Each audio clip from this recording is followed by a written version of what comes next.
Estamos de volta, senhoras e senhores, ó, doses milionárias de segunda a sexta-feira aqui na tua rádio 98.1 FM, a partir das 10 horas da manhã, a gente vai até as 13.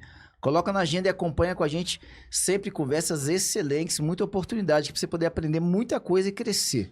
Vamos dar sequência aqui à nossa conversa, ó, segunda-feira é segunda-feira do dia dos gigantes da educação. Toda segunda-feira a gente recebe nossos amigos aqui da Hike Global College que estão à frente dos gigantes da educação. Senhoras e senhores, vamos chamar ele aqui, ele que é CEO da Hike Global College, Egson Agatti. Seja muito bem-vindo. Tudo bom, Egson? Tudo bem, Léo. Obrigado mais uma vez pela oportunidade. Obrigado você, sempre com um gigante aqui para a gente poder aprender um monte sobre educação, cara. Muito bacana. Isso aí, estamos hoje aqui com o professor Marcão Morris, que é coordenador lá do Colégio Everest. Seja bem-vindo, Marcos. Isso, obrigado. Obrigado pela oportunidade, obrigado pelo convite a vocês. E é um prazer estar participando aqui. Já passaram alguns colegas da profissão aqui também, que elogiaram bastante esse programa aqui. E eu fiquei ansioso, gostei mesmo. Que bom. A honra é nossa de receber você aqui, Marcos. Conta um pouco da sua história pra gente, Marcos. Como é que você começou a se envolver com a educação? Onde é que você está hoje? Bom, a minha história, ela começa na educação mesmo, há mais ou menos 27 anos. Então, eu comecei novo, na área principalmente de monitoria. Teve uma época que, assim, eu acho que... Você é de Brasília mesmo? Brasília. Eu acho que como todo adolescente, a gente passa por coisa, né? Então, teve uma época que eu falei, não, eu quero jogar basquete, E na época eu joguei basquete também. Tamanho ajuda, aqui, né? Tamanho ajuda. Quero ser jogador... Você quanto, Marcão? 1,93. Um legítimo gigante. Gigante é mesmo. Ó, quem tá acompanhando pela rádio não tá vendo aqui, mas porque o professor Marcos, ele carinhosamente é chamado de professor Marcão. Agora você sabe, mas né? Ele é um gigante, assim. Fisiologicamente, um gigante. E isso é porque da família do meu pai, que todo mundo é americano, eu sou cidadão americano, eu sou um dos mais baixos. Papai tinha 2,3. Caramba, cara. Então, os mais baixos era isso. Seu pai é americano? Americano. Família toda, só ele que veio pro Brasil. Que legal. Então, sempre tive aquele sonho de jogar basquete e tal, mas aí fui vendo com o tempo que, né, eu não ia ser o Michael Jordan, não, nem o Shaquille O'Neal. E sempre gostei muito da parte de biologia e falei, cara, vou seguir essa área. E quando eu entrei na faculdade, comecei a dar algumas aulas particulares e adorei aquilo. Adorei, fui chamado aí, então, isso na década de 90, fui chamado para trabalhar como monitor e professor assistente e nunca mais parei. Então, estou há 27 anos já nessa área, nesse mercado, que eu tenho uma paixão enorme. E nesses 27 anos, os últimos 27 anos, eu estou em 15 em gestão. Então, foram 12 anos só de sala de aula e 15 anos de sala de aula e gestão, que é uma das coisas que eu sempre falo. Olha, eu assumo a gestão, faz o convite, mas sala de aula eu não saio. Então, eu reduzo, mas a sala que eu falo é minha válvula de escape, é a sala de aula com os meninos. Né? Então, 27 anos nessa batalha, né? Sou biólogo, engenheiro agrônomo, fiz o mestrado na área de ciências agrárias e pós-graduação na área de educação bilíngue, gestão escolar. Então, eu sou bem Chegou apaixonado. a mexer com agronomia? Durante a faculdade. Na verdade, eu fiz agronomia, foi quando meu pai, ele comprou uma chácara, e aí meu pai começou a produzir coisa pequena, hortifruti principalmente, e aquela empolgação, eu falei assim, vou trabalhar no campo, né, achando que eu ia ser o novo agroboy, né, então botava lá aquele chapéu, eu falei, não, agora eu vou. Mas adorei o curso, sensacional, mas o que eu fiz mesmo na vida foi na época de estágio, ou numa chácara que meu pai tinha na época, mas nada de sério não, né.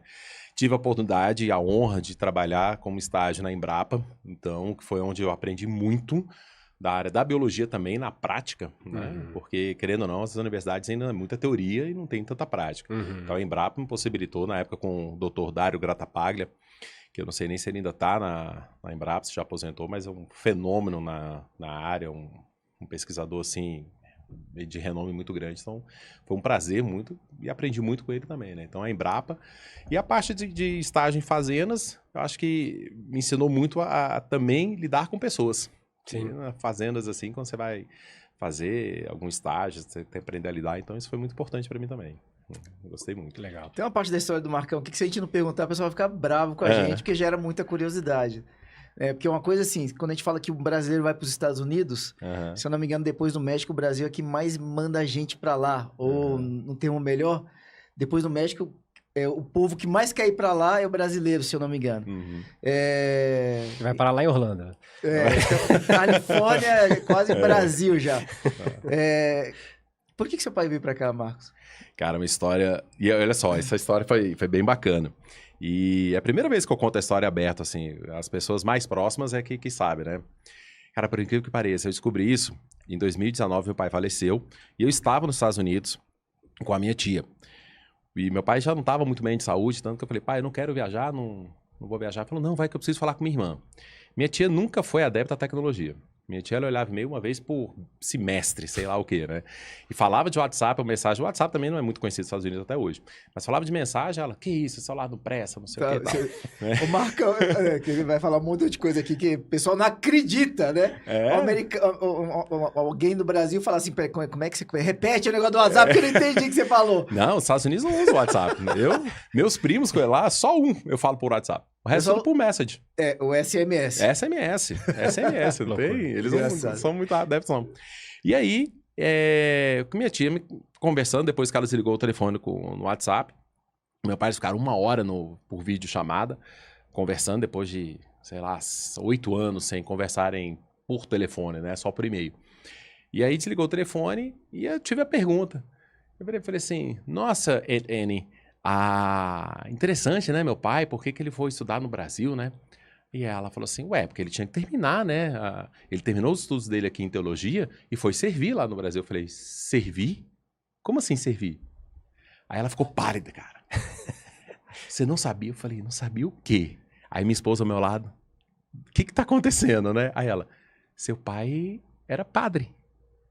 Eu falei, o quê? Ela falou, seu pai era frei. Seu pai foi ordenado franciscano aqui nos Estados Unidos. E você não sabia? Não sabia. Olha só. É bem interessante. Isso assim, aí quando ela me contou a história, ele veio pro Brasil, foi transferido para Goiânia e foi morar em Corumbá de Goiás para servir. E aí em Corumbá de Goiás, ele começou a dar aula de religião. E uma das funcionárias era minha mãe, que era professora na época. E ele sentiu balançado. E aí minha tia sempre falou assim, seu pai seguiu todo o rito. Voltou para os Estados Unidos, foi falar com o bispo na época, falou, olha, não quero mais, não é isso que eu quero. Me balançou, tal, ficou nos Estados Unidos mais 1 ano, para ver se era isso mesmo que ele queria. Aí voltou, aí tanto que minha tia me entregou a carta de dispensa do Papa. Olha, agradecendo o que serviço, dispensando, tal, dispensa, tal. É o próprio Papa que dá dispensa? Na época lá foi, eu não sei se era, eu até hoje acho que não, sabe? Eu acho que é o bispo que dá dispensa, mas tem que ter autorização em nome do Papa. E aí eu tenho a carta até hoje lá em casa, tal, e aí ele voltou, e minha mãe ainda estava aqui, esperando, pronto, casaram. Então, aí foi isso. Mas foi por isso que ele veio pra cá. Mas o resto da família toda permaneceu lá. Mas se a gente pega a essência da história é linda, né? Porque você vê... Quando você faz uma escolha como essa, um sacerdócio, é muito sério, muito profundo. De muitas negações. Mas no momento que ele se deparou ali, ele falou, esse aqui é o amor da minha vida. Pois é. E ele fez isso. É muito bacana isso. E eu tenho um sacerdote aqui em Brasília, prefiro até não citar o nome dele, mas um cara fantástico, fantástico. E ajudou muito meu pai na época que meu pai estava doente. E aí, quando meu pai faleceu, e só uma parte que eu acho da história também bonita, porque eu falava pro meu pai, não quero ir, eu quero ficar com você e tal, você não tá bem. Ele falou, não, mas eu preciso que você vá falar com minha irmã. No dia seguinte, ele faleceu. Ele falou com minha irmã, com a minha tia, e no dia seguinte, ele faleceu. Aí eu falei, bom, pelo menos eu cumpri o que ele queria, né, que era falar com a irmã dele. Mas esse padre que ajudou muito a gente nessa época, ele falou assim, seu pai me ensinou, assim, que você não tem noção. Eu falei, mas ensinou o quê?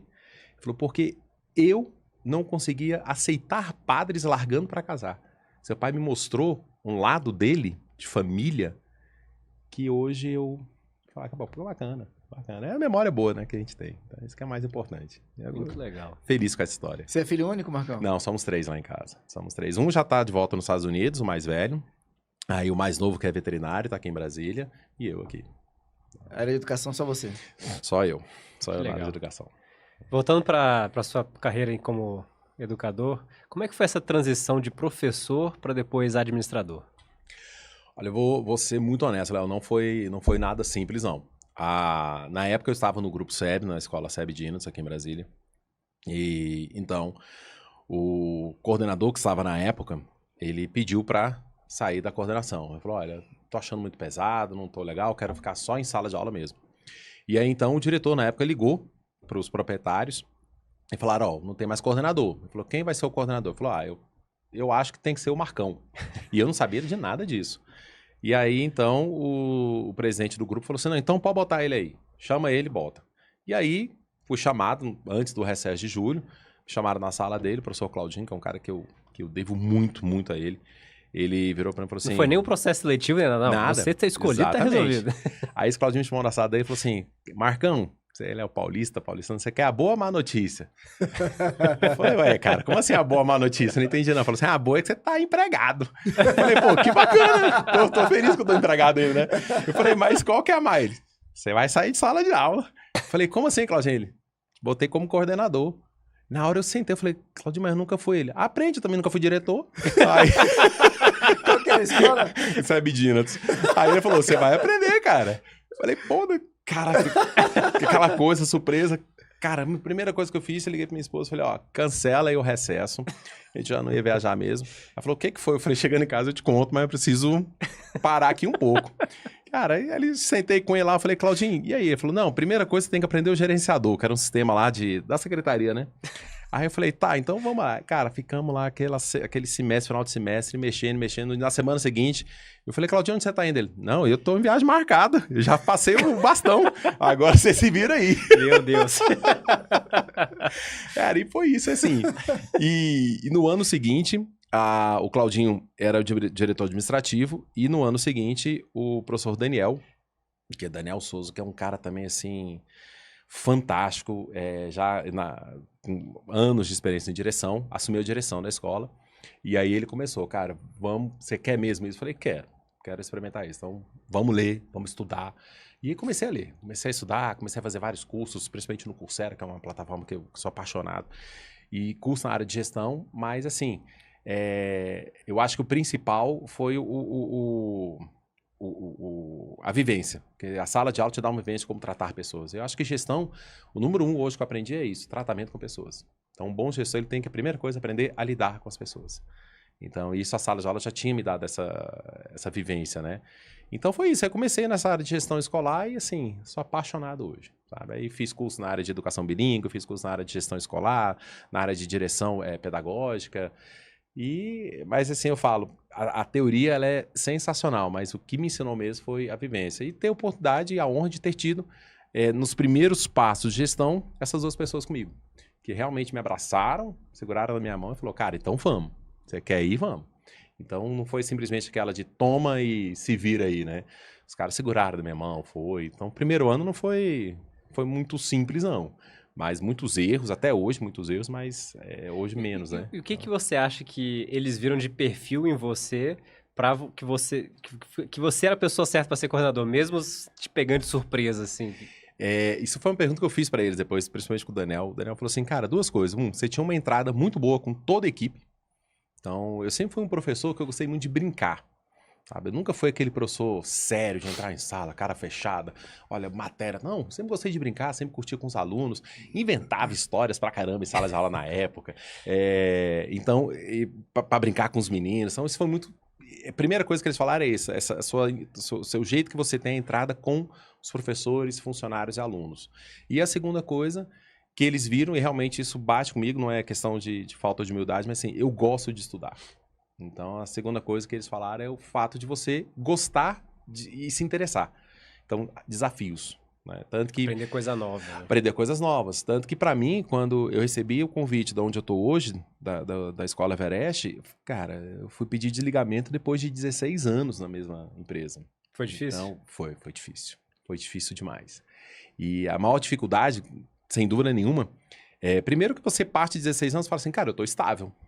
16 anos numa empresa privada, você pode falar que você está estável. Então eu falei, vou tirar uma estabilidade, né, de certa forma. Vou para uma escola onde o bilinguismo é a prioridade. Onde eu estava, não era bilíngue, era uma escola que a gente chama de alta performance, aprovação em vestibular. E aí eu vim para uma escola onde você tem aprovação em vestibular, o bilinguismo e a parte de metodologias ativas. Então, eu tive que me reinventar. Então, eu gosto de aceitar novos desafios. E eu acho que na parte de gestão, na parte de escola, você tem como ter essa busca de novos desafios. Né? E eu gosto muito disso. Imagina, até por você ter um pai americano, foi mais fácil a transição pro bilinguismo, né? Ah, sim, não. Lá em casa, desde pequeno, né? O Meu pai inglês já sempre, fazia parte. De você. Nunca me esqueci que eu era menino, que meu pai fala assim, vai, como é que é isso aqui? Eu, tu, ele, nós, vós, eles ali, em inglês. Eu acho que, cara, não me lembro quantos anos eu tinha, mas era 5, 6 anos, sei lá. E eu falei assim, esqueci. Aí meu pai foi me deu um beliscão. Eu, ai, ele, esse você nunca mais esquece. Aí eu falei, pô, eu em inglês é ai, nunca mais esqueci. Essa é boa. E aí pronto, sentou lá em casa também sempre o tempo todo, o inglês falando o tempo todo com meu pai na época, né? Então, tinha a época que ela era assim, a gente ligava na orelhão, né? Não tinha celular na época. Pai, vem buscar a gente no shopping. What? Pai, eu tô na feira do shopping. I can hear you. Aquele shopping lotado, orelhão. Dad, please. Todo mundo olhando assim. Então foi isso, Tá mas... se exibindo, É, exatamente. Então foi essa coisa. E até onde eu ia, né? Então a gente costumava muito ir para visitar a família. E teve um dia que eu fui em 2010. Fui sozinho. Na época meu pai não podia ir, nem minha mãe. Aí, na época era minha noiva, né? Ela também não podia ir. Eu falei assim, vou ver meu tio. Fui lá visitar meu tio que morava em Nova York. E era a segunda vez que eu tava indo para Nova York. Conhecia muito o estado do interior. Mas Nova York não. E aí foi engraçado que meu tio chegou e falou, vamos lá. Pegou o mapa do metrô, me levou. Esse aqui é a Broadway, Times Square. Eu falei, pô, bacana, tal. Ele falou, esse aqui é meu endereço. A janta é 6 horas. Tchau. E foi embora. Né? Eu falei assim, vou ter que... E quando eu fui, me virei e tal, ele virou e falou assim, por quê? Eu falei, você tem que aprender a andar em Nova York. Não, você é cidadão americano, você tem que aprender a andar em Nova York. Eu falei, pô, pai aprendi. Americano mesmo. Pai brasileiro jamais vai fazer um negócio desse, né? Aprendi a andar em Nova York. Pronto, não tem jeito não. Na marra, mas aprendeu. Na marra, mas aprendi. Peguei 3 metrô errado de primeira, mas tá ótimo, tem? Foi excelente. Chegar uma mãe brasileira, chega lá, não, meu filho, não vai sozinho, Não pega vai, alguém e tal, você vai se perder. Não, pode deixar que eu vou. Não, você não vai, meu filho. Pois é. É o contrário, né? Mas foi isso, aí a carreira começou nessa parte de gestão e hoje eu tenho, assim, eu sou apaixonado mesmo nessa área de gestão. Não me vejo mais voltando só à sala de aula. Que legal. Então, eu gosto de... Tô muito satisfeito. Ele tocou nos diferenciais do Everest, eu achei super interessante. Eu acho que a gente podia aproveitar e pegar o gancho, né? Vamos lá? Vamos colocar a logo do Everest aqui. Como é que... O que são essas 3 coisas que você falou aí? Que é a metodologia ativa, o bilinguismo e qual que foi a outra diferencial? Na verdade, algumas coisas que me chamaram muita atenção, a proposta me fez balançar mesmo, né? Primeira questão do bilinguismo, que eu costumo falar, existem poucas escolas realmente bilíngues hoje na cidade. O bilinguismo não é você implementar 5, 6 aulas de inglês na grade. O bilinguismo é você ter na grade curricular realmente aulas em inglês. Então lá nós temos, tanto que os alunos de lá do ensino médio, eles saem com a dupla certificação, obrigatoriamente. Então eles têm o certificado americano da high school e o certificado brasileiro. Então a escola tem uma parceria com a World Air, que é uma escola da Califórnia, e que fornece os certificados após a conclusão dos créditos. Então, os alunos, além da grade da BNCC, que é História, Física, Matemática, Geografia, tudo que é a BNCC, porque nós também temos um foco de preparatório para os vestibulares, para o PAS, o ENB, Enem, etc. Então, o aluno ainda estuda US Government, Literatura Inglesa, US History, deixa eu ver, enfim, tem outras matérias também, agora não me recordo de cabeça, que ele estuda com o foco no americano, né? Então, isso é bem bacana. E essas aulas funcionam como uma espécie. Você tem um professor que é tutor em sala de aula, mas tem a plataforma da escola. Então, quem corrige os trabalhos são os professores lá na Califórnia. Então, quem faz a prova, quem prepara o trabalho, são os professores de lá. Que legal. Então, os alunos, eles realmente têm uma vivência um dupla, currículo, né? americano mesmo. Americano mesmo, tá? E, além disso, tem o foco também para o preparatório, tanto que a primeira turma de terceiro ano se formou agora, e no meio do ano nós tivemos, acho que 2 turmas de terceiro ano, 8 ou 10 alunos aprovados no meio do ano em vestibulares e 1 para medicina. Bacana. Então, Legal. você já vê que o foco também, que não é só a questão do currículo americano, você tem um foco, né? E a questão e dentre as metodologias ativas, nós temos também uma coisa que me chamou muito a atenção, a individualidade. O aluno, ele é o aluno mesmo, ele não é um número lá. Então, os professores conhecem nome por nome. os alunos têm acesso à coordenação, os alunos têm acesso à direção, os alunos têm acesso aos professores. E em termos de metodologias ativas, que é uma coisa que eu acho que a gente tem que começar a se posicionar hoje. A nossa educação, o jeito que eu dava aula há 5 anos atrás, não vamos muito mais longe, já não pode ser a mesma de hoje. Hoje é uma geração completamente diferente de sala de aula. A nossa geração foi criada num cara entrar lá, escrevia o quadro inteiro naquele gizão, você olhava aquilo, copiava, chegava em casa, decorava e fazia a prova. Né? Então hoje... Hoje até a cópia não precisa mais, você tira uma foto, né? Exato. Tá resolvido. Exato, tá resolvido. E se a gente parar pra pensar hoje, uma coisa que eu bato muito, Léo, vamos pensar assim, eu sou da área de biologia, eu não conheço nenhuma matéria da biologia em que eu não tenha pelo menos, sei lá, algumas dezenas de vídeos no YouTube. De alguém dando aquela matéria. Muito melhor que a gente, muito melhor. A gente do mundo todo Exatamente. Que tá se comparando ali para dar Exato, a maior visualização ali no YouTube. Perfeito, tanto que você tem vários cursos online preparatórios para vestibulares, né, que são muito bons. Então, essa geração hoje não é uma geração mais que ela vai ficar sentada escutando você dar 6 palestras em 50 minutos. Porque a nossa escola tradicional, ela é isso, 6 palestras, 50 minutos. Então, como é que eu vou entreter o aluno nisso aí? Aí vem o uso das metodologias ativas. Então, você pode usar ferramentas Google, você pode usar aplicativos no próprio, da internet mesmo. Você pode usar o PBL, que não é uma coisa tão simples de fazer, mas é bem bacana. O que é o PBL? Você fala para o menino, olha, eu vou ter um projeto aqui, né, aprendizado baseado em projeto. Então, sei lá, uma espécie de um PBL em biologia que pode ser aplicado, que eu acho muito, muito legal. Você está dando a parte de bioquímica para o aluno e doenças. Então, em vez do aluno ficar sabendo que o carboidrato faz isso, proteína faz isso, cara, vamos fazer o seguinte, monta um cardápio para mim, nutricional, de uma pessoa idosa que sofre de hipertensão, um cardápio para uma pessoa que é diabética, um cardápio... Porque a partir do momento que o aluno vai saber o que é diabetes, ele vai saber o que não pode estar na alimentação do cara. Então, a partir do momento que ele sabe o que não pode estar, então, peraí, onde que eu tenho que suprir essa carência, já que eu não vou ter isso? E aí você vai discutindo, pô, por que você botou muito carboidrato aqui? O cara não pode, ele é diabético. Ah, é mesmo, então vamos botar proteína? Vamos, mas peraí, o excesso de proteína pode causar também gota. Eita, é mesmo, ácido úrico. Então, o aluno começa a aprender. E você vai trazendo a vivência do dia a dia. Que legal. Né? Então, isso são formas que eu acho bem bacana. Agora, o aluno entende o porquê que ele está aprendendo aquilo ali, né? Ele entende o porquê. Quem nunca passou numa aula que fala, putz, por que eu tô fazendo essa aula? Por que eu vou usar isso aí na minha vida? E não é só isso não, eu desafio assim, eu tenho certeza hoje, como professor eu sinto isso. Quando eu vou dar aula, por exemplo, de botânica, que 90% dos alunos detestam essa matéria. Eu, quando começo a dar aula, eu fico pensando comigo mesmo, cara, para que eu tenho que ensinar como que o musgo reproduz? O aluno não vai para um parque e fala assim, olha o esporófito do musgo aqui, amor. Tá vendo? Ó, o gametófito aqui. Não vai, cara. Entendeu? Ele não tem isso. Mas por que você ensina então, Marcão? Porque tem ainda um vestibular que está completamente distante da realidade, que exige que o aluno saiba disso. Né? Então é uma coisa que... E isso é uma das críticas que hoje eu faço. Embora as escolas estejam, e eu acredito nisso, estejam buscando uma nova metodologia, estejam buscando se adequar um pouco mais à realidade, as faculdades ainda estão longe. Você acha que as faculdades estão mais lentas de se adaptar do que as escolas? Eu tenho certeza. Eu tenho certeza. Tanto que a gente, né, nessa minha carreira aí de gestor, muitas vezes tive que contratar desde monitores até professores.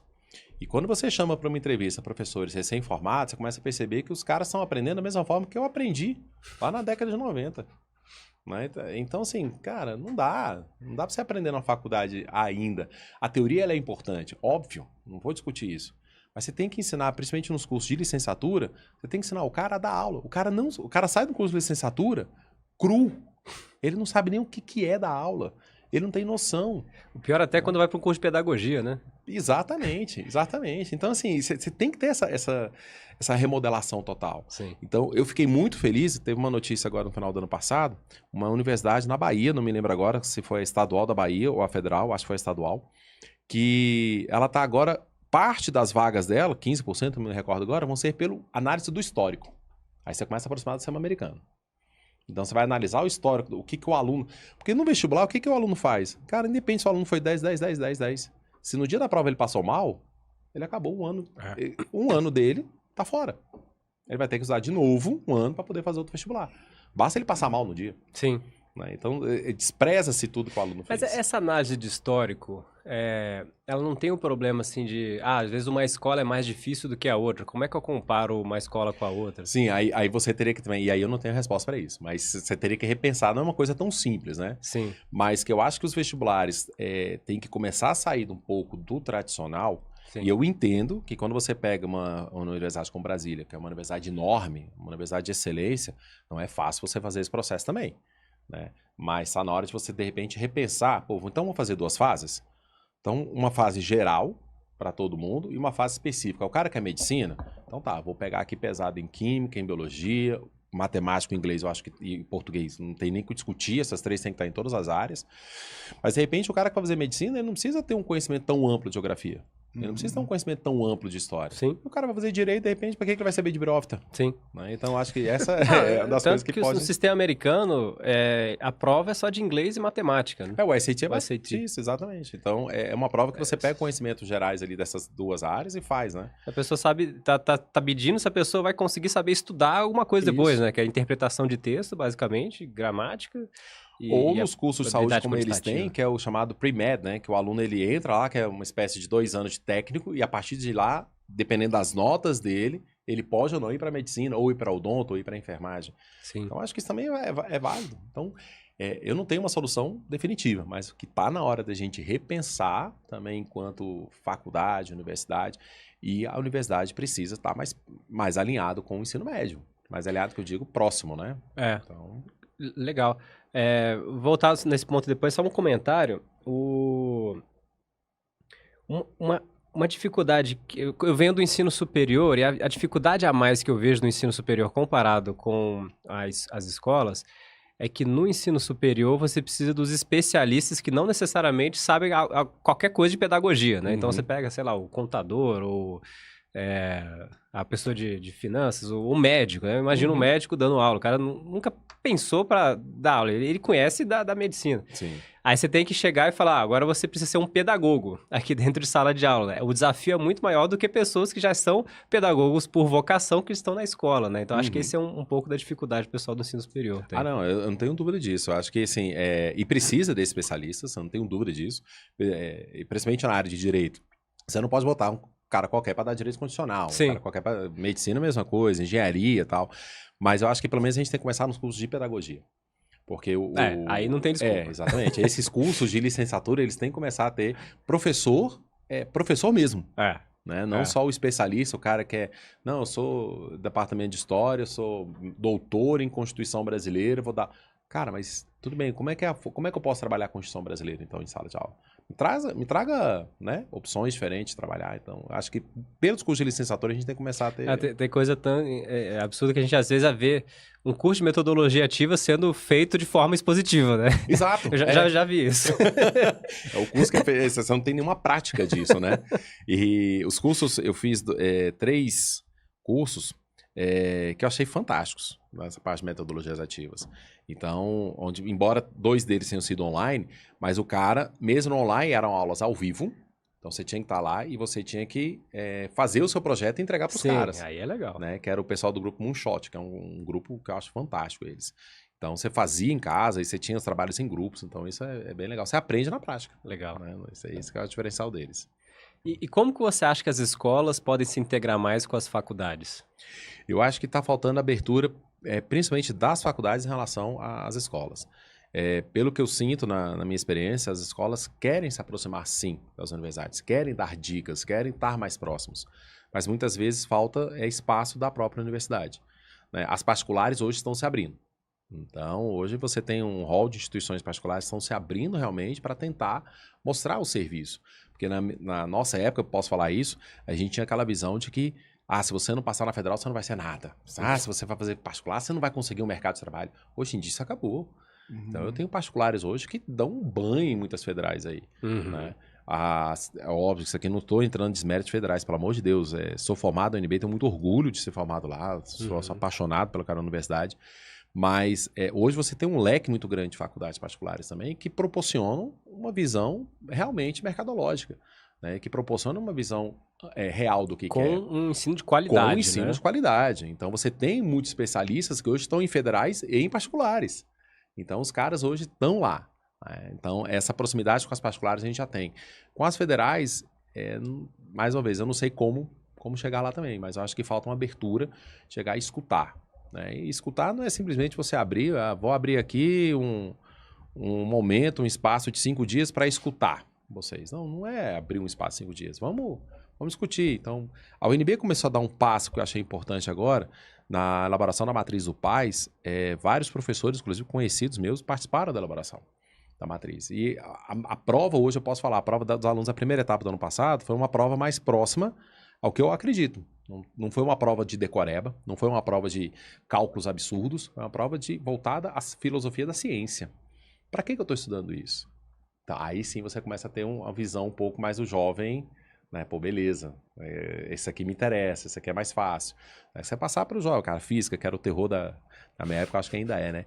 Você passa para o jovem, cara, calcula isso aqui, o empuxo dessa força, não sei o quê, tal. Tem muita gente que vai... decoreba. É decoreba, exato. Então, o cara não vai usar aquilo ali para nada. Não vai. E hoje nós temos algumas faculdades particulares que eu também, muito satisfeito, sem citar nomes de nenhuma, mas que o processo de seleção delas é um processo bacana. Tem faculdade hoje que o processo não tem mais uma prova, ele tem uma prova de redação e uma prova de inglês.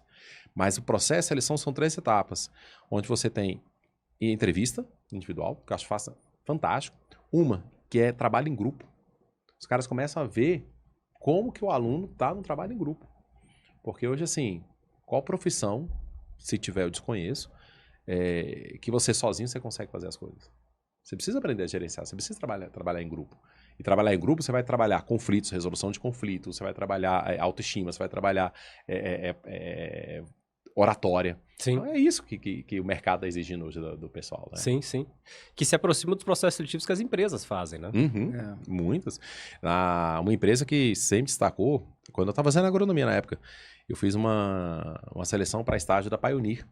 E na época eu fui eliminado na última fase do estágio, que era a fase eles analisavam o histórico para ver quem estava mais próximo de se formar. Eu ainda estava no meio do curso, estava no 5º semestre. Então, tanto que o cara que pegou a vaga estava no 8º na Exalc. Então, o cara estava para se formar. Mas as etapas que eu passei, a primeira foi uma entrevista. E eu me lembro que nessa entrevista, meu pai me ensinou muito. Quando eu fui falar com ele, pai, tem uma entrevista. E ele falou assim, primeira coisa, solta as suas mãos. Não fecha, não cruza o teu braço, pelo amor de Deus. Então, é uma das coisas que a gente começa a aprender, né? A segunda é um trabalho em grupo. Então, dinâmicas, foram 2 dias de dinâmicas. O processo de seleção deles, na época, foram 4 dias. Então, eu fui lá para São Paulo, fiquei quinta, sexta, sábado e domingo. Então, é isso que você falou, as empresas hoje estão buscando isso também. Né? Que é importante essa visão. Sim, com certeza. Vamos falar de tecnologia, Léo? Vamos lá? Bora. O HTTech é o nosso patrocinador. A gente sempre traz uma pergunta voltada à tecnologia e educação. Uhum. E tendo em vista tudo que está acontecendo com as inovações tecnológicas que a gente vê na educação, qual que é a importância da tecnologia dentro da presença tecnológica dentro da escola hoje? Bom, eu passo assim, ela é fundamental, ponto. Isso a gente não tem para onde fugir. O que a gente tem que tomar cuidado, que a pandemia, eu acho que provocou isso, foi o excesso da desculpa do uso da tecnologia e acaba provocando um excesso de uso de celulares em sala de aula, principalmente. Isso é um mal. Hoje tem estudos comprovando que o uso constante de celular em sala de aula estão prejudicando visões dos meninos, estão prejudicando uma série de atenção, capacidade cognitiva. Mas a gente tem que trabalhar com a tecnologia, sim. Então, ela é importante? Mas a gente tem que repensar agora, primeiro, o que é a tecnologia em sala de aula? Não é um celular. Eu tenho essa visão. A tecnologia, para mim, não é celular. Então, o que é uma tecnologia em sala de aula? E ela é fundamental, sim. Você pode dar um exemplo, Marcão? Você pode trabalhar, por exemplo, em sala de aula, falando com o pessoal, meninos, vamos lá, abre agora essa página aí para mim no Google, tá aqui, vamos ler esse artigo aqui. O menino tá trabalhando. Tá, agora vamos lá que é para esse... Você faz uma página, tem várias páginas hoje, né? Eu quero que vocês vejam isso aqui no YouTube, essa animação sobre esse processo que acabaram de ler. Entender essa animação, porque são coisas que eu não consigo fazer em sala. Então, a partir disso aí, eu consigo fazer com que o aluno, ou simplesmente chegar, como você pode fazer isso na faculdade, galera, tá aqui o texto aqui com essa animação, assista aí 2 minutinhos, vamos debater e debater mesmo com os meninos. Então, o uso da tecnologia ela é importante. Hoje você tem ferramentas tecnológicas. E Você vê alguma vantagem de usar o computador ao invés de usar o celular? Em vez de trazer o celular, você traz um laptop para dentro de sala de aula. É menos danoso? O que você acha? Eu acho que aí depende do gerenciamento, e depende muito do aluno. Porque se o aluno quiser abrir durante a sua aula, Instagram, Facebook, Twitter, ele vai abrir independentemente de qual, né? Mas eu acho que vale a conscientização do aluno. Eu prefiro o tablet, digamos assim, o laptop, pela visibilidade, pela questão da tela, pela questão de ser mais fácil trabalhar. No celular você está fazendo uma coisa, por exemplo, no Google Forms, alguma coisa, aí tem que fecha essa aba, vai para essa aba. A ergonomia é muito melhor. Exatamente. Né? Então, o computador eu acho que é ideal. O computador hoje, o pessoal fala, não, mas o celular tem um WhatsApp. Cara, o computador, o aluno instala o WhatsApp dele aqui, acabou. Na aula ele vai ficar lá no WhatsApp o tempo todo. Então, eu acho que a gente tem que começar a rever, por exemplo, no ano passado saiu uma reportagem que eu achei sensacional, que alguns países da Escandinávia, Finlândia, Noruega, estão revendo, e na Finlândia voltou a ser proibido o celular em sala de aula. Porque eles começaram a ver realmente que aquilo perdeu o controle. Uhum. Então, na França, você tem, quando você chega em sala de aula, você tem um armário, o aluno tem que botar o celular dele dentro do armário. Então, assim, se você me perguntar se é a favor dessa política ou não dessa, não sou a favor de nenhuma política ainda. Acho que precisamos de estudos para ver e realmente ver o que é importante. Agora, a tecnologia é importante? Ela é. Mas não vamos confundir tecnologia com o celular em sala de aula. Então, sim. Eu sou contra. Né? E as inteligências artificiais? Eu acho que elas vieram para ajudar, não tenho dúvida disso. Ao mesmo tempo que vieram para ajudar, tem como atrapalhar? Tem. Cara, vamos lá, né? Você passa um trabalho, o ChatGPT faz para você, é fácil, né? Não tem para onde você correr. Mas então, como é que a gente vai buscar esse alinhamento com a inteligência artificial? Então, a gente precisa buscar isso, a gente não pode fugir. Porque se a gente ficar fugindo sempre, a gente está num mundo em que a tecnologia ela não está evoluindo de 5 anos, ela está evoluindo anualmente. Às vezes semestralmente. Então, você ficar fugindo disso também, eu querendo, não vou usar, você não vai proibir isso. Então, a inteligência artificial, ela é importante? Ela é. Então, você consegue hoje, por exemplo, vamos lá, programador, eu fiz um curso de Python, não sou programador, eu curto só Python, não entendo nada das outras linguagens, C++, não entendo nada, mas hoje o ChatGPT, ele cria o código para você. Mas, eu preciso de um código para isso, hein? Cara, vai lá e faz. Isso porque só está começando, né? Só está começando, exatamente. Então, a inteligência artificial, ela está vindo e, mais uma vez, eu falo assim, pô, mas Marcão, como é que a gente pode trabalhar assim em sala de aula? Eu ainda não sei, cara, e a gente precisa pensar rápido. Porque ela está crescendo exponencialmente, ela está evoluindo exponencialmente. A gente não está conseguindo acompanhar mais né, os avanços da tecnologia. E me deu medo, numa frase do Elon Musk no ano passado, né? Não, galera, eu vou parar um pouquinho, porque esse negócio de robôs a gente viu que pode ter algumas... Cara, se o cara que tá criando fala isso, imagina o que já tá vendo ali que a gente não sabe ainda, né? A verdade é que ninguém sabe, né? Ninguém sabe, exatamente. Ninguém sabe o que tá por vir, né? O celular hoje, você vai pensar em celular hoje, você fala assim, seu celular pra quê? Às vezes eu ligo. Mas o resto você usa pra tudo, não tem jeito. Então, a gente não pode ir contra o que tá vindo. E entender como. E aí, eu não vou conseguir entender sozinho, os colegas não vão conseguir entender sozinho, aí a gente precisa realmente, sabe, todo mundo parar e pensar de uma forma global mesmo, não tô falando só Brasil não, global. Nos Estados Unidos, hoje, um dos maiores problemas, cara, o sistema educacional dos Estados Unidos, embora eu tenha eu falo realmente, Alberto, tem um amor muito grande para aquele país, o sistema educacional dos Estados Unidos, ele tá quebrado, do sistema básico. Ele não é um sistema educacional tão bom hoje. A gente vê problemas que às vezes a gente vê aqui no Brasil exponenciais nos Estados Unidos, né? Mas isso no ensino básico. A universidade é outra história hoje, né? Que é uma das coisas que eu acho que o Brasil precisava investir, que são as colleges. As colleges lá, que você tem, as colleges que te dão um técnico lá, o cara é valorizado. O cara sai de lá com o mercado de trabalho. Aqui quando você fala assim, pai, eu vou fazer técnico agrícola, você tá louco? Vai fazer agronomia. Cara, o técnico agrícola sabe muito mais que 90% dos agrônomos formados. Eu não tenho dúvida disso. Eu, no final do meu curso, fui fazer um estágio numa das fazendas aqui em Brasília. O mercado tá precisando, né? O mercado tá precisando. Eu nunca me esqueci que eu cheguei lá e falei assim, tá caindo isso aqui da árvore e tal. Eu olhei, examinei a folha, fiz análise de solo, que esse cambal tava... Falei, vamos aplicar isso aqui. Aí, técnico agrícola lá, falou assim, ô patrão, não precisa não, não gastar dinheiro com isso não. Falei, mas como não precisa? Não tá faltando ferro isso? Ele falou, tá. Posso resolver? Falei, pode. O cara saiu pregando prego nos troncos. Eu falei assim, cara, como assim pregar prego nos troncos, né? Falei nada. Voltei pra faculdade, e aí o meu orientador de mestrado na época, o professor Venceslau, eu cheguei pra ele, professor, aconteceu isso, eu não entendi ele. Marcão, o cara tá certo. Falei, mas eu aprendi a calcular isso aqui. Eu falei, não, Marcão, Prego não tem ferro? Não tem a seiva? Vai oxidar? Vai levar e vai pronto. Resolveu o problema. Resolveu o problema, cara. Eu falei assim, cara, absurdo isso. Olha a experiência que o cara tem no campo, na prática. Na prática mesmo. Né? E o conhecimento, óbvio, do curso que ele fez de técnico. É que nem às vezes a gente pega engenheiro civil versus mestre de obra, né? O mestre de obra consegue pensar em umas coisas rapidinho, resolve o problema lá, enquanto o engenheiro civil fica... Exato. Então, a gente precisa ter um investimento também no Brasil nesse sentido, sabe? Do curso técnico, de fazer um college muito bem feito. Lá é muito bem valorizado os colleges, né? Porque a faculdade americana não é barata, gente. Hoje você tem uma renca de alunos endividados. É o problema oposto lá também, né? A faculdade é muito cara. Exatamente. Você pega... Eu estava olhando recentemente o curso de Harvard em Direito. Eu acho que ele está 140 mil anuais, dólares. Está falando de $500 milhão por ano. Né? Imagina, não é... Cara, 1% da população brasileira que consegue pagar isso. E olha lá, não sei nem se chega a 1%, né? Uhum. Então, não tem como. E mesmo nos Estados Unidos, 1%, 2% da população consegue pagar isso realmente... Aí você tem um financiamento, então você tem uma leva de alunos. Uma das minhas primas é formada em medicina pela Universidade de Knoxville. E, cara, tá há 40 anos, ela terminou de pagar o curso recente. Agora ela fala, agora eu tô ganhando dinheiro.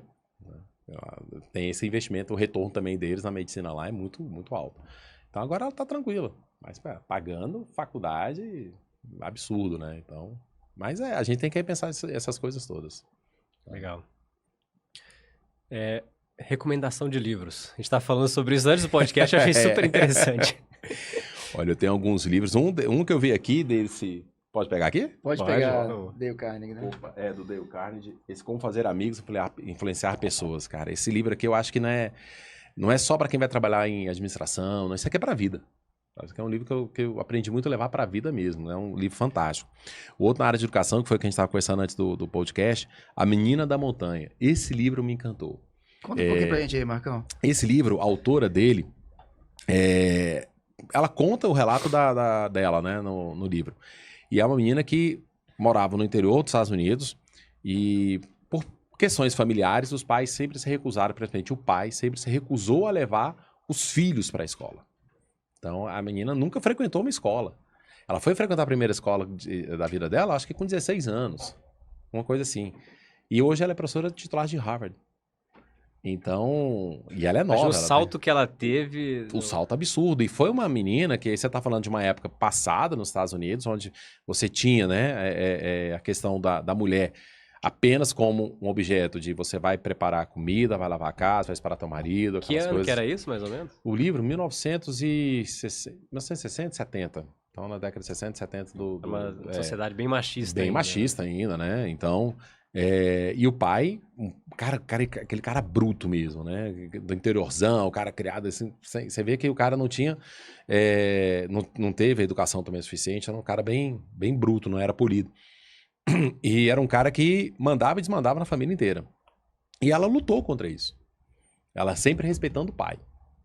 Aí, tanto que tem uma parte no livro que me chamou a atenção que o pai fala assim: mas como você vai para a escola? Ele falou: preciso ir. E quando a mãe foi visitar ela na escola com o pai ficou quieto. O pai não falou nada com ela. O pai só falou assim: você vai voltar quando? Vai voltar? Isso aqui é mentira. Estão te ensinando mentira. Estão te ensinando isso, estão te ensinando aquilo. Né? Então é um livro que me encantou muito pela força da autora, pela força de vontade da autora, de buscar um conhecimento dela, e também o reflexo do que era a sociedade na época e no que a autora hoje se transformou. Então ela se transformou numa pessoa em que ela hoje está incentivando o estudo. É uma autora que ela... óbvio, eu nunca vi uma aula dela, é professora de Harvard, mas no livro um pouquinho ela conta que ela trouxe aquilo para aprender a como trabalhar com os alunos dela. Então eu tenho certeza que é uma aula diferencial, né? Uma diferenciada mesmo aquela aula. Então esse é um livro que eu indico, assim, esses dois eu acho que estão no meu top da lista, são esses dois livros, né? Mas tem outros aqui que eu curto muito alguns livros estou lendo agora O Bom Doutor de Varsóvia, que também é um pouco da história na época da Varsóvia, durante a Guerra Mundial. E é um médico que resolveu cuidar de crianças judias na época. Então ele estava indo contra tudo que pregava durante a Segunda Guerra Mundial. Então o cara, né, se isolando, se escondendo, mas fazendo o exercício da medicina valer a pena, que é salvar vidas. Estou terminando ele, que é um livro também que eu tô apaixonado também. E um último que eu acho que eu poderia indicar, A História do Mundo Contada pelos Vírus. Esse é fantástico. Pelos cara. vírus? Pelos vírus. Deve ser interessante. É muito interessante esse livro. Então ele vai contando como é que vão os vírus, assim, a questão da AIDS, como que aquele vírus mudou o mundo. Então ele vai nas principais doenças e vai montando como é que aquele vírus transformou o mundo. Não, é óbvio, né? Um livro mais antigo, do livro 2008, 2009. E se você parar pra pensar, o vírus da Covid fez isso, né? Sim. A gente mudou o mundo. Sabe uma coisa que eu acho interessante? Quando o vírus chega, a notícia ruim se espalha rápido. Todo mundo fica assustado e tal. Só que quando ele vai embora, ninguém comemora. A gente não fala mais de AIDS, né? A AIDS não é uma coisa que assusta tanto assim e tal. E é que morreu o assunto, ninguém fala mais sobre Exato. isso. E assim, tinha a mesma coisa depois que a pandemia passou, assim, né? Tipo, meio que passou, o pessoal ainda tava assim, tá? Até hoje a gente tá em meio assim com Covid, mas não teve assim, uma comemoração. Pô, acabou a Covid, galera, vamos... Mas se você parar pra pensar, assim, como é que a Covid, quando chegou pra gente na mídia, né? A Covid começou a dar aquele pandemônio. E eu não vi um pandemônio também, igual você falou de... Gente, os casos reduziram, hoje tá... Você não vê. Notícia boa. Aí que vai... Não, vamos caçar outra notícia ruim pra parar. Então começava a dar outra notícia ruim. Só se move a notícia ruim, Exatamente, né? Quando vê o vírus, vem também. Ô, Marcão, eu fiquei com algumas dúvidas em relação aliás, eu fiquei com várias dúvidas. Acho que não vai dar para adicionar todas. Primeiro, assim, o Everest, ele tá há quanto tempo aqui em Brasília já? Tá há 10 anos aqui em Brasília. Mas o Everest já existia pré-Brasília? Pré-Brasília ele existia, ele pertence à rede Sempre Altos, né? Ele já tá no Rio de Janeiro, em Curitiba, nas duas, quase 30 anos ou mais. Mas em Brasília tem 10 anos só. Quando você fala do currículo americano, a primeira coisa que a pessoa pensa, peraí, mas só o currículo brasileiro ele já é muito extenso, tem conteúdo demais. Uhum. Como é que você faz para poder preparar alguém para o vestibular e ainda preparar para poder sair com a dupla, como é que fala? Diplomação, né? Diplomação, É integral? É integral. Então começa okay. lá e começa, igual nos Estados Unidos, a gente começa às 8 da manhã. Ah, isso já é um presente, hein, cara? É um presente muito bom.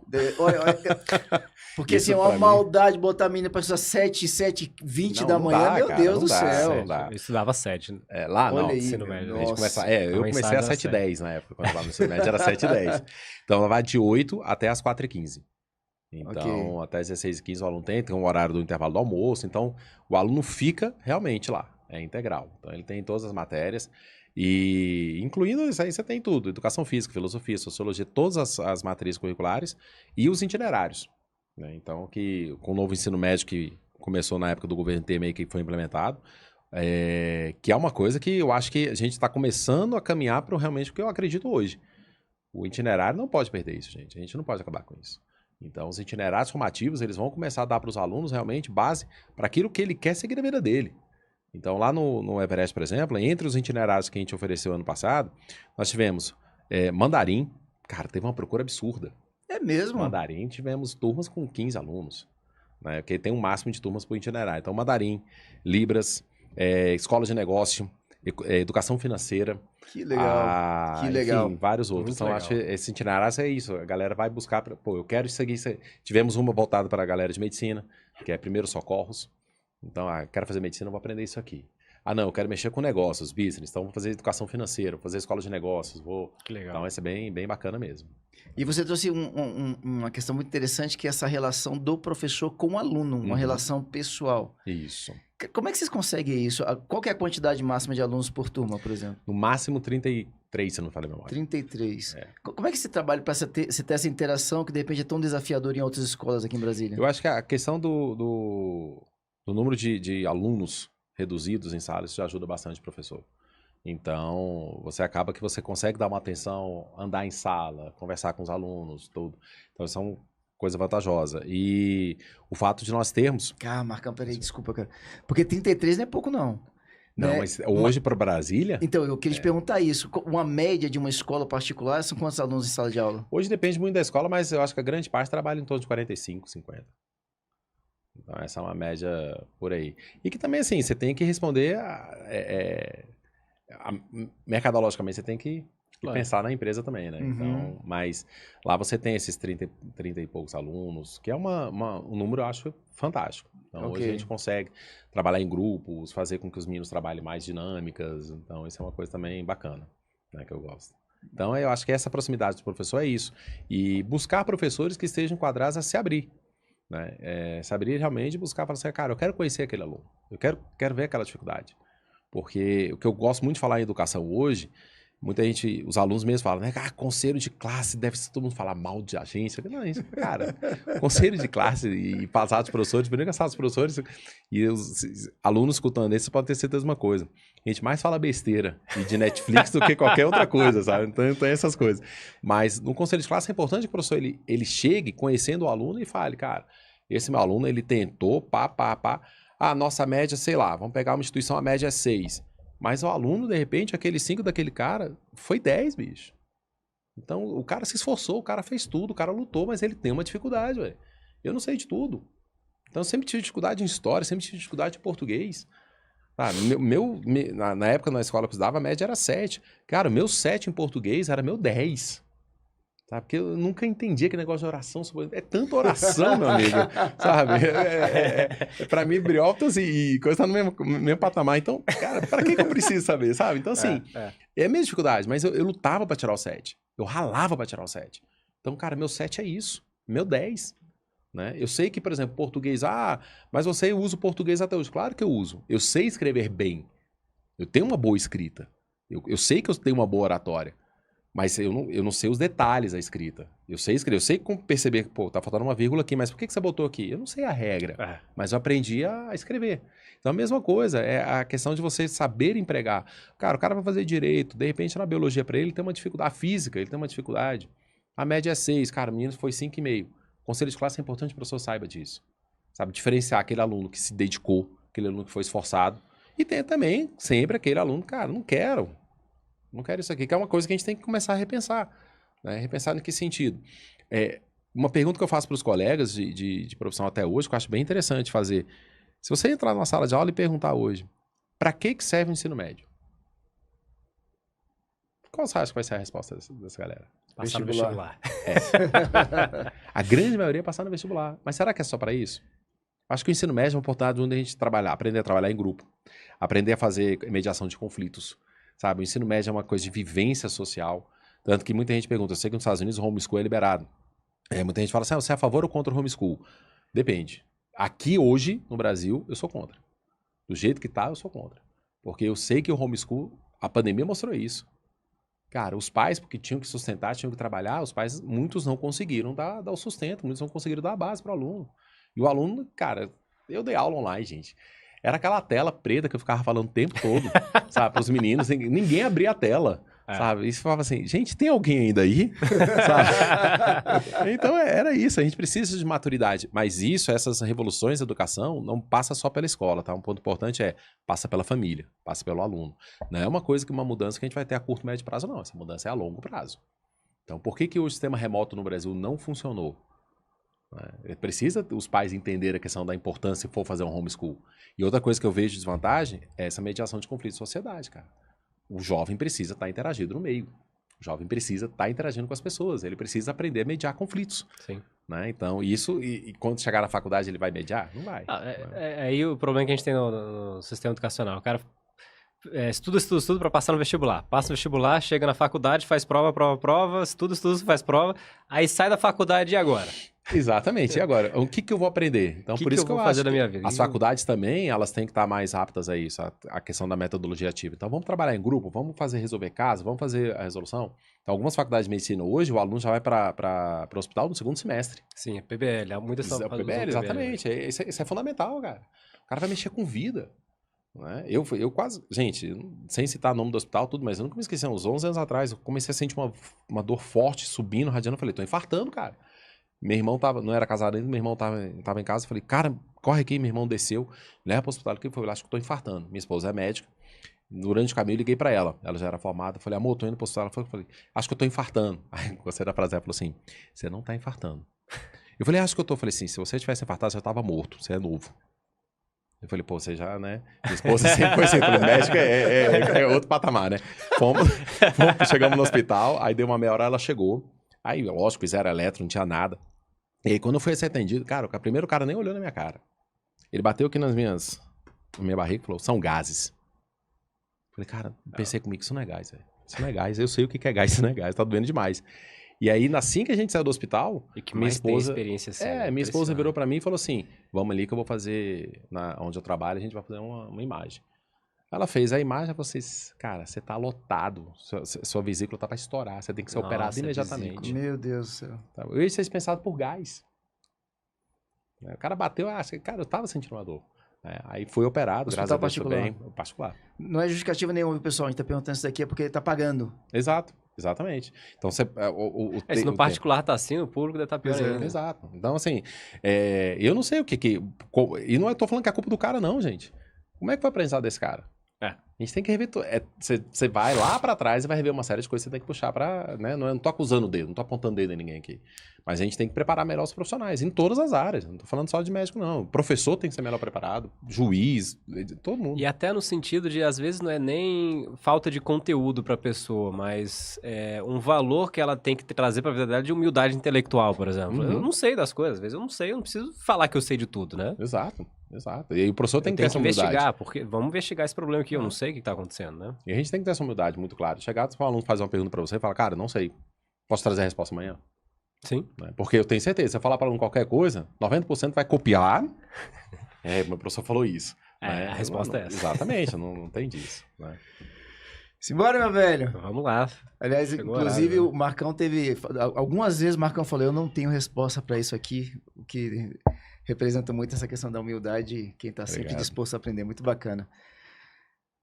Marcão, você quer deixar palavras finais aqui? A gente vai fechar o programa. Gente, só agradecer mesmo a vocês pela participação. Muito feliz mesmo. Pode ter certeza, estou aberto a possíveis outros convites. Tá? Eu acho que a coisa que eu queria deixar cara, a educação ela é fundamental. A gente precisa se basear nisso. Sabe? E educação não é só você sentar, ler, decorar uma coisa, não. Educação é uma gama de fatores. E a gente precisa rever. A gente precisa rever muita coisa na nossa educação como um todo, sabe? Nosso sistema de educação brasileira. A gente precisa rever alunos, metodologias, famílias. Acho que está na hora da sociedade como um todo começar a falar, cara, vamos repensar isso, porque não está funcionando. Muita coisa não está. Então a gente precisa repensar enquanto sociedade, né, qual é a melhor forma de educar. Porque assim, eu só acredito, educação é que eu acredito que vai levar a gente para outro patamar. Não só pessoal, profissional, mas enquanto sociedade. Se a gente não tiver isso... Eu sei que essa fala é desde 1900 e bolinha, mas é só a gente viver prático, né? Finlândia.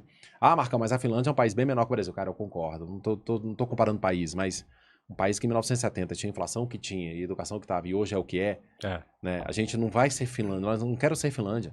Mas vamos buscar crescer. Sim. Através disso, na educação. Então, vamos investir nisso. Eu acho que esse é o mais importante, né? E o aluno, cara, vamos passar por essas fases, vamos passar por essas barreiras aí. Marcão, você quer deixar algum contato seu ou da escola? Meu Instagram, para quem quiser, marcos.morris, tá? Eu tenho um LinkedIn também, Marcos Morris, e qualquer coisa, eu estou à disposição de vocês lá. E conheçam a página da escola, tá? Colégio Everest Brasília no Instagram, vale a pena também conhecer. Acho que pode ter certeza. Tô fazendo propaganda de ninguém aqui não, mas eu tô fascinado e apaixonado pelo que eu tô fazendo hoje. Que legal. Que bacana. Edson. Legal, Marcos, foi uma honra ter aqui você hoje, a gente aprendeu bastante. Só complementando também, a educação no Brasil a gente vê um monstro muito grande que a gente tem que lidar, né? Cada escola fazendo de um jeito e é muito grande. Mas lembro de uma frase de Bill Gates que ele dizia que antes da gente querer mudar o mundo, vamos arrumar o nosso quarto.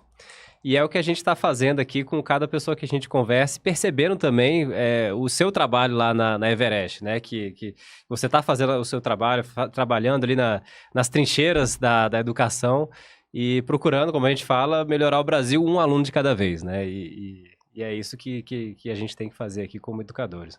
Então, muito obrigado novamente pela participação e adorei a conversa. Valeu, muito gente. Obrigadão. Bom, Marcão, obrigado mais uma vez. Muito sucesso lá.